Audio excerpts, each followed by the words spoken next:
This is a British uniform of the Welsh Guards. It is 1958 pattern.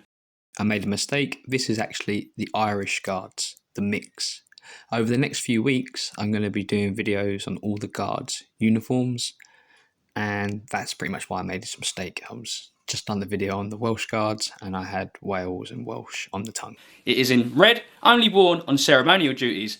In a war zone now, we'll wear green or whatever colour matches the environment.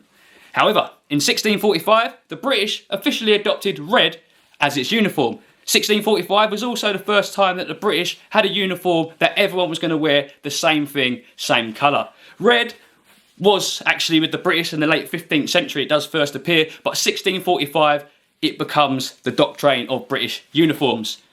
And it's not actually a very silly idea, it's actually very logical. But why was that? Before the invention of the rifle, which actually became a problem for anyone wearing red uniforms, but that'll be for another video, battlefields were very, very smoky.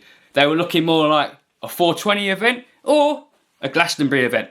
The battlefields, when the red uniforms were being worn, would have consisted of smoky musket fire, smoky cannonball fire, and this one being a cannon shot or a grape shot, and standard cannonball fire, a solid shot. Of course, we had swords and other sharp, pointy objects. So with all them smoky weapons going on around the battlefield, red was the perfect colour to stand out. It allowed commanders to see their own men through all that smoke and all that chaos of all the fighting. They could easily point out their own men.